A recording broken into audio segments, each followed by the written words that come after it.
எழுப்பி இடிவண்டிய மாட்டுக்கு ஒருவன் பாரதியை பற்றி பேச விளைந்தால் குடியிருக்கும் அனைவருக்கும் பணிவுடன் வணக்கம் என்று பொருளில் விளைகிறது.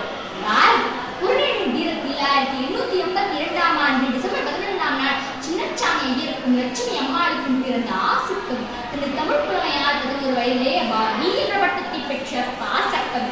இந்தி, சமஸ்கிருதம், ஆங்கிலம், வங்காளம் என்ற மொழிகளில் பற்றி தேர்ந்து யாம் அறிந்த மொழிகளிலே தமிழ் மொழி போல் இல்லாததை எங்கும் காணோம் என்று பாடிய நேசக்கவி.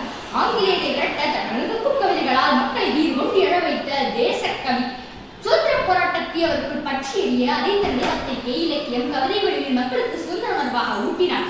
சுயசரித்திரன், சக்கரவர்த்தினி, பாலபாரதம், விஜயா, இந்தியா போன்ற இதழ்கள் மூலம் தனது உணர்ச்சி மிக்க எழுச்சி மிக்க வரிகளை மக்களிடம் கொண்டு சேர்த்தார். ஊமைகளால் உலகி கிடந்த மக்களை அச்சமும் பேடுமையும் அடிமை சிறுமதியும் உச்சத்தி கொண்டாரடி கிளியே ஊமைச்சனங்கடி என்றும் மண்ணின் இன்பங்களை விரும்பி சுதந்திரத்தின் மாண்பை இழப்பாரோ 2 விட்டு சித்திரத்தை வாங்கினார்களை குட்டிச்சிறியாரோ என சாடினார். அவர் இந்த வரிகள் மக்களை புத்துயிர் கொள்ளச் செய்தன.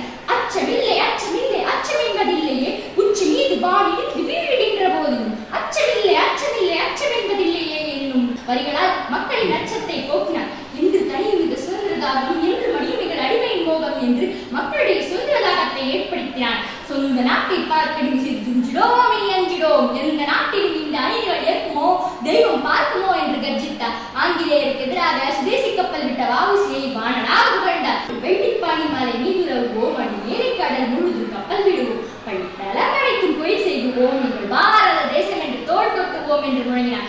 1905ஆம் ஆண்டு அந்த பிரிவினை எதிர்த்து பாரதி பாடிய வங்கமே வழி என்னும் பாடல் இந்திய இதயத்தை தொட்டது, வெள்ளையர் மூளையை சுட்டது.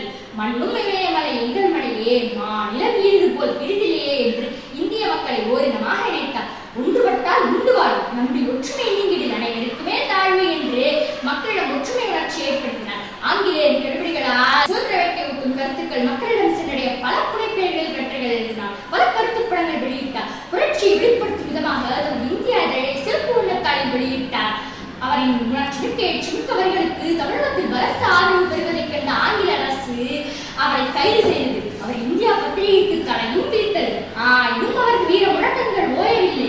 பாரத தேசம் என்று பெயர் சொல்லுவார், இனி பயம் கொள்ளுவார், தீய பகை வெல்லுவார் என தோள் கொட்டினார். தண்ணீர் விட்டு வளர்த்தும் சர்வேசாயி பயிரை கண்ணீரால் காத்தோம் என்று சுதந்திரம் வென்று நின்றவர் தீர்க்கதரிசியாக ஆடுவோமே பள்ளி பாடுவோமே ஆனந்த சுதந்திரம் அடைந்து விட்டோம் என இந்தியாவை கனவில் கண்டார். அவர் கண்ட கனவு நிறைவேறிவிட்டது. நாம் அவர் காட்டிய விடுதலை பாதையில் நடந்து சுதந்திரம் பெற்றாகிவிட்டது. அவர் கண்ட பல தீர்க்க தரிசனங்கள் இன்று நிறைவேற்றப்பட்டன. நாம் அவர்